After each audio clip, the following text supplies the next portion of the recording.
Let's see. Okay, so now I don't know, I am on my mobile phone and I also have the laptop here.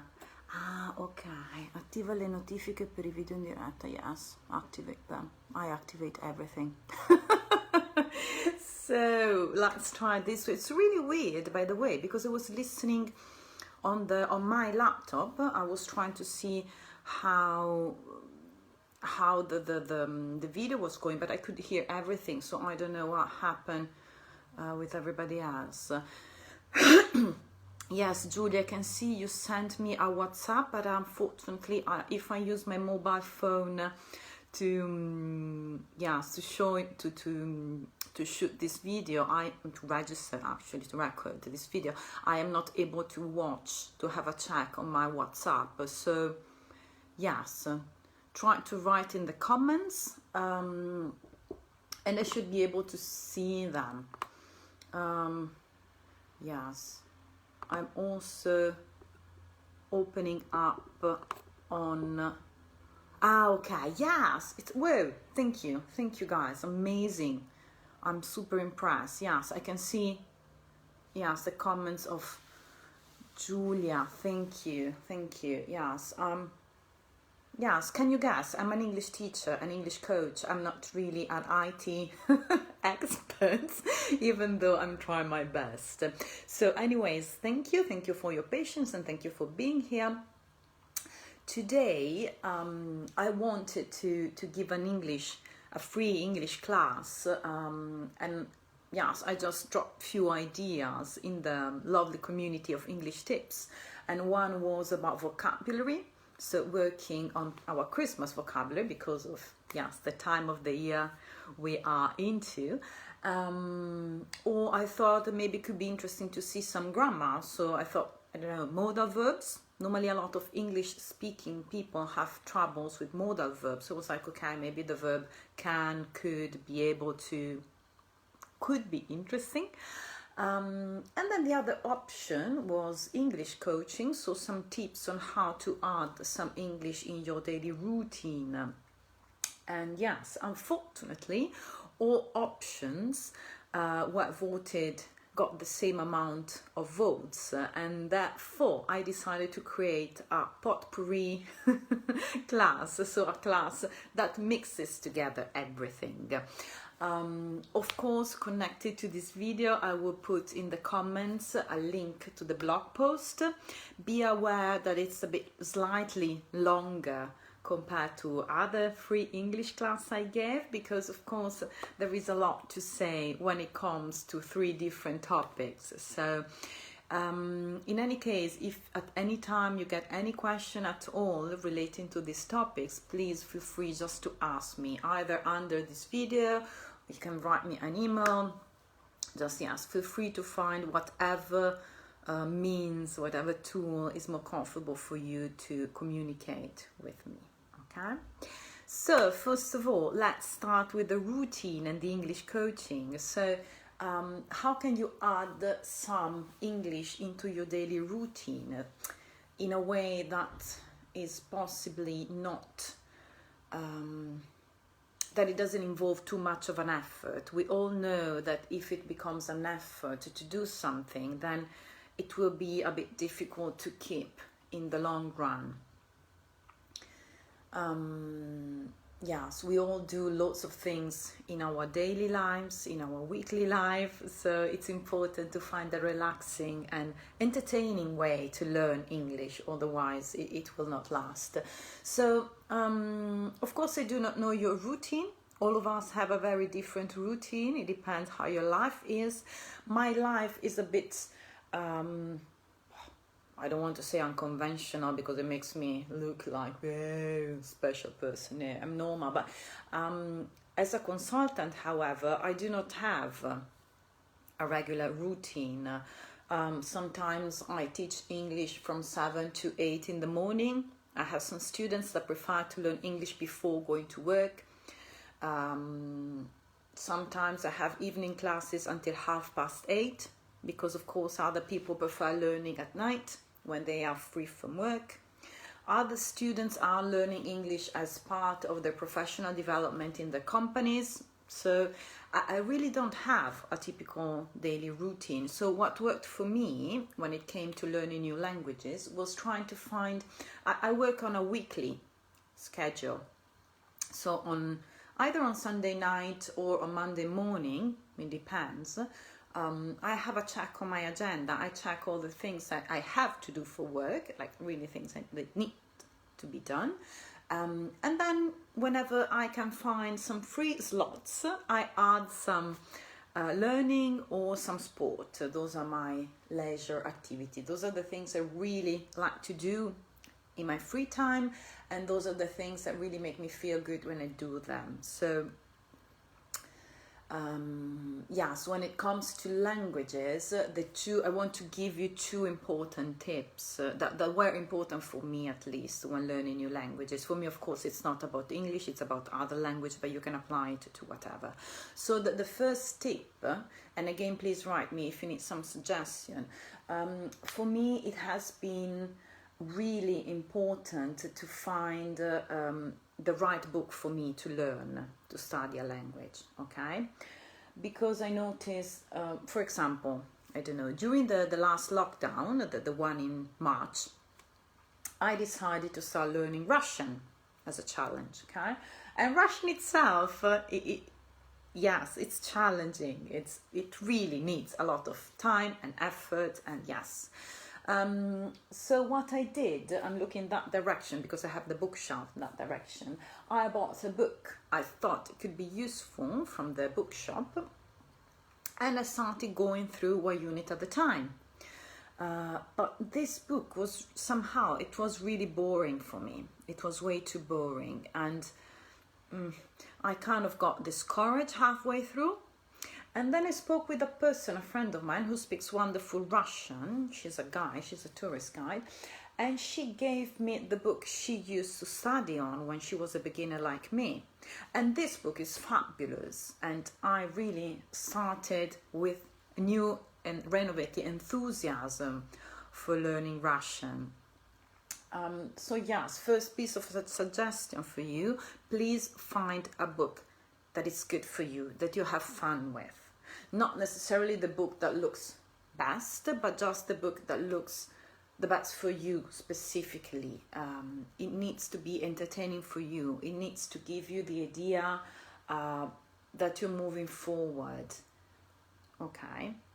In English, there are tons of books. English, I think, is the most studied foreign language in the world, and therefore they develop a lot of tools. You can find a lot of material. So, and of course, material can be different depending on your level, depending on your goals. I mean, you can use a standard, the ones I have here, like this one is just a standard English book. This is the B1 plus version with the 4 skills. So you train, it's called English file. You train the listening, the reading, the writing, well, the speaking, not so much if you're studying by yourself, but yes, it has all the skills. Or then always from the books I have here, for example, Compact Advanced. This is a book that you use to prepare for the Cambridge certifications. Yes, then you have specialistic books. This is for writing. This is especially dedicated to writing because I'm teaching writing to an English class. You find this one from the National Geographic, you see? So it goes on with specific topics. So it really depends what you want to learn. So if you need some advices, just write me and I will give them to you because it's so important to find the right book. So that was first tip. Second tip, I'm in love with podcasts in this period of my life. Podcasts, if you do not know them, they're kind of radio programs. They teach you things or they tell you stories. You can use them the way you want. As to English, I strongly suggest you, depending on your level, either to find a podcast that teaches you English or a podcast that just tells stories about the topic you like. Okay, so whatever works best for you, really. when it comes to podcast, one interesting aspect is just not all of them, but some of them have a transcript on a website. So of course, after listening, you can go and have a check on the transcript and read it and find out if there are expression, words, grammar construction you do not know, and that could be interesting for you. English podcast, again, you have like everything. The BBC has tons of podcasts of everything, like literally everything. You can find podcasts for every level. If you want to learn English, they have grammar podcasts, they have vocabulary podcasts, and then of course they also have a lot of podcasts when it comes to telling stories, because it's a they give the news, so they do have a lot of stories. The BBC also provides free audiobooks on the website if you want to. So normally for podcasts, I like going on Spotify. And if you digit on Spotify, if you digit English, tons of them. Besides the BBC, you have a lot of people like me. They are like, I don't know, learning English with Lucy, learning English with John, learning English with Dave. You have a lot of learning English.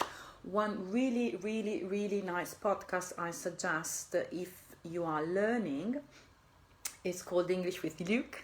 Luke is a British teacher, and he also has a website with a transcript, which is really useful as well. Now, his episodes are a bit long. They're like, normally they're around an hour, to be fairly honest. I mean, some of them are 50 minutes, but yes, roughly an hour. So they're quite long. I tend to prefer shorter episodes, but that's just goes down to your learning styles, really. Again, if you need suggestions, just ask me. But in my language routine, I have, well, in this period, I'm listening to 4 different podcasts by 4 different language teachers. And for me, I will tell them to you, but please don't be impressed, don't be anything. It's just kind of a hobby for me, okay? So for me, it's a pleasure. It's not like a commitment I must do. So right now, I'm following Russian with Max, Portuguese with Leo, Catalan with Judith, and Français avec Pierre. And of course, I do not, and I repeat, I do not speak all these languages. I'm not proficient in these languages. I'm just curious about these languages, and I like listening to the sound and the melody of the language. So when it comes to Catalan with Judith and Russian with Max, they do not provide the transcript. So what I do in this case is just a pure and simple listening activity. Whenever I'm cleaning the house, whenever I go running or I do some sport activity at home, I just put on this podcast and I listen. Sometimes I really pay attention. Sometimes I just kind of start daydreaming away and then I go back to the podcast. It depends on the mood of the day. It's okay. As I say, my goal there is just to become acquainted with the languages and the music of the language. I don't care about understanding everything, okay?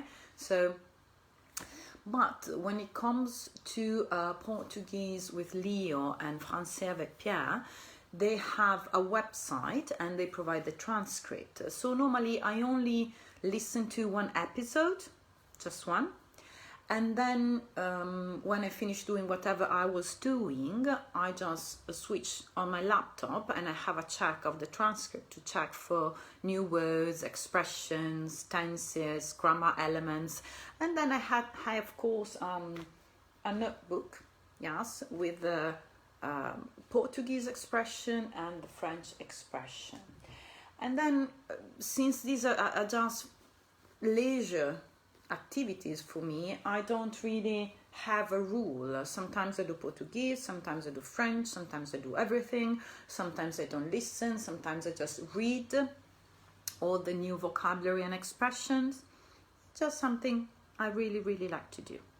And by the way, I didn't mention to it before, but I wrote it in the article. When it comes to reading either the vocabulary you write down from the podcast or working on the book you may have chosen as a learning book, please find a time that is suitable for you.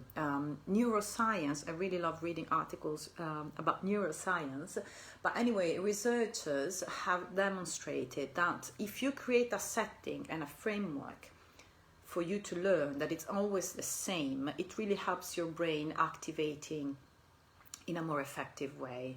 So for example, for me, I'm one of these person that when I wake up, even if I wake up rather early, around 6 o'clock in the morning, I am super active. My brain is super active. I'm already ready to go. Of course, on the other side, at 9 o'clock, you can just throw me away because I'm totally useless. My brain is just shuts off around 9 o'clock. My husband is always making jokes about that.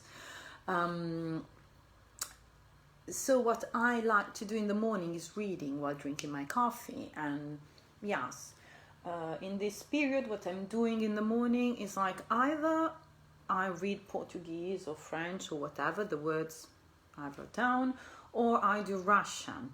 Normally I try to do Russian to learn some Russian at least 2 or 3 times per week.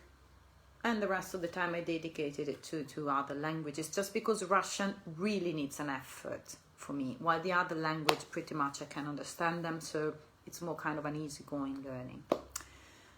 Good. So to sum up this big first part, this is going to be a long video. I don't know if you will enjoy it or not, but yes, it's going to be a long video. I hope it's useful for you. So 2 tips. First one, find the good book for you, the perfect book for you, and create a setting, a learning setting that it's always the same, so it can really help you in learning. Second tip, podcast. Find a podcast you like and start improving your listening skills. Yes, and reading if there is a transcript. Yes, of course, if you have any questions, you need some specific tips on some specific podcast, specific book, contact me anytime. Moving on, the next part of today. So that the second suggestion I had for you today was grammar and modal verbs. Especially Italian mother tongues have some kind of troubles with modal verbs because they're not so important for us. I have the feeling that, especially, for example, in English, you can, the modal verbs I suggested you for today were can, could, and be able to. In Italian, that's poter, essere in grado. And it's always the same. It doesn't really make any difference in Italian, whether you use one or the other one. So, of course, we could have a class just on can, could, be able to, but today I will leave you with just a couple of tips on how to use them. And of course, please refer to my blog post to have the writing part of it. Yes, can, could, be able to. They all mean the same thing. There is not really a big difference whether you use one or the other. The only difference you may have is in that be able to is perceived as slightly more formal. Okay, so if you are in a kind of a formal environment, or if you're writing, I don't know, a working email or whatever, you may want to use be able to instead of could or instead of can. Can is very colloquial, by the way. And that's the first distinction. Then there is a distinction in the use you make of these 3. Because, of course, as you may know, can is only used in the present. So you don't really have many options with can. It's only in the present tense. And then, yes, in the indicative form. Could, you can use it for the past or the conditional. So, for example, you could say, I can speak English, I can ride a bike. One typical mistakes I hear a lot in my English classes is, can I ask you a question? And I'm like, I don't know, can you? Because yes, can implies that you have the skills and the ability needed to do that activity. So if you ask me, can I ask a question? You're not asking for permission, you're asking whether you have the skills and the abilities to ask a question. So it's rather odd. Normally it's like, could I, may I ask a question, okay? So yes, can only in the present tense. Could, past and conditional. Could you open the window for me, please? Typical example. Could you, could I have a cup of coffee, please? If you go, I don't know, in a coffee shop, you know. Or like, yes, I don't know, I could do all my homeworks on time, okay, in the past. Be able to, you can use it anytime. You can use it in the future, you can use it in the conditional, you can use it in the present, in the past, every time. So whenever you want to use the idea of can and could in the future, that's be able to, regardless of whether you're formal or informal context.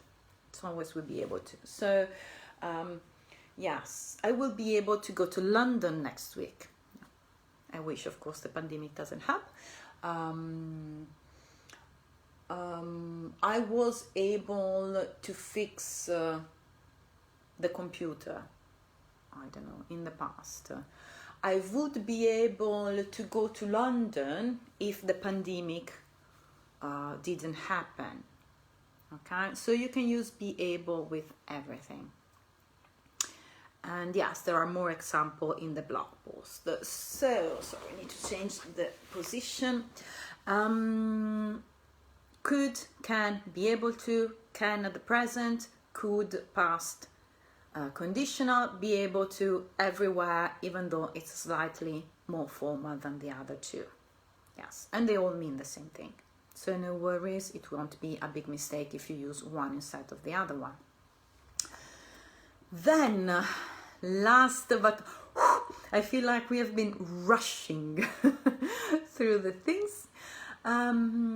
We have some vocabulary, of course, and vocabulary related to Christmas. Since it's not a specific lesson on vocabulary, I decided to write down some expressions that might be useful for you. So first of all, when I think about Christmas, the first thing we tend to do is to decorate our Christmas tree, don't we? We decorate our Christmas tree. Now, if you are like me and you have a cat and 2 dogs in the house, you probably don't decorate any Christmas tree because it would be a disaster. But anyway, normal people with normal families decorate a Christmas tree. And if you have enough space in your house, or maybe if you have children, you can also set up or arrange the nativity scene. Set up or arrange the nativity scenes. Yes. So those are the 2 expressions when it comes to creating Christmas atmosphere at home. Then, of course, if you're a nice person, you tend to buy presents, right? You buy gifts, you buy presents for the people you love and you care for. And once you buy present, you wrap them. You wrap the presents. Now, again, if you're like me, I have no manual skills, okay? I'm great with languages. When it comes to manual skills, again, you can throw me away. So what I do, I ask the shop assistant to wrap the presents for me. Yes, so the shop assistants normally, lovely, thank you, they wrap the presents for me, so they can have nice packages to show under the Christmas tree. Then what else do we do on Christmas? Well, normally we kiss under the mistletoe, don't we? Remember this kind of green plant specifically for Christmas? We kiss under it, to kiss under the mistletoe.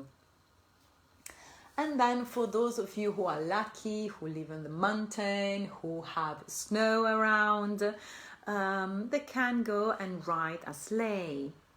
Yes, to ride a sleigh. Exactly. Does Merry Christmas mean Allegro Natale? Thank you, Giulia, for the question. Merry Christmas, yeah, lieto. Allegro nel senso di lieto. Yes. And it's a standard expression, really. I don't know, the other day I was watching The Crown, the second season, and in the second season that there is a moment during Christmas that the Queen Elizabeth makes an announcement for English people, and she starts with Happy Christmas to all. Yes, Happy Christmas, if they put it in The Crown, it exists, but yes, normally you hear a lot Merry Christmas more than Happy Christmas. Merry Christmas, maybe to avoid repetition, I suppose, because normally what do we say? Buon Natale, Felice Anno Nuovo. And they will say Merry Christmas and Happy New Year's Eve. So yes, that's it, I would say. By the way, Eve, New Year's Eve, è la vigilia dell'anno nuovo. Yes, so it's not, so we tend to celebrate the Capodanno, l'anno nuovo. They have la vigilia, the Eve. You can also have Christmas Eve, by the way, which is il 24, the night before Christmas. So, that was a rush. That had a lot of elements. Yes, if you have more questions, of course, feel free to ask them in the comments or write me an email anytime and I will reply. To sum up, first we saw 2 tips to include English in your weekly routine, and they were related to podcast and finding the perfect book for you. Then we moved on to grammar, and we had a review on can, could, and be able to. And last but not least, we turned on to vocabulary, and we had a check on some expressions, and particularly to decorate the Christmas tree, to set up or arrange the nativity scene, to buy and wrap the presents, or to ask the shop assistant to wrap the presents for you. Then we spoke about kissing under the mistletoe, and then riding a sleigh. Bene, ce l'abbiamo fatta. I think I will now go and drink something. So yes, what can I say? That was the last free live English lesson on our group for this year. I can just wish you a Merry Christmas and a nice start in the 2021. Hopefully it will be a bit better than 2020, right? Santa Lucia Eve. Yes, it's spelled right, Giulia, don't worry, it's spelled right. And is it the 12th today? Yes, for those of you who do not know, in Trentino we celebrate Santa Lucia on the 13th of December. And I love Santa Lucia. Normally we celebrate much more Santa Lucia than La Befana, for example. Yes, Santa Lucia's Eve. In some families in Trento, Santa Lucia arrives tonight. In other families, she arrives tomorrow morning. In my family, traditionally, Santa Lucia arrived on the 13th in the morning, so we celebrated it then. Anyways, I wish you really all the best for these holidays. I hope you can relax a little bit. We will meet again next year, and yes, if you wish to improve your English, just a quick note, I launched last week a couple of English courses, so feel free to go on my website and have a check. One, Gezellig, is especially meant for speaking, so if you need to practice your speaking skills, have a check on that one. 2 levels, B1 and B2. B2 is almost full, it's only 3 more spots left. B1 is a bit better, so have a check. And the other course is Samar, which is an English coaching course. So you train the 4 skills, and you also find a way to create your English routine, whatever works best for you. So thank you Julia, a super Merry Christmas to everybody, and yes, enjoy your relaxing time at home.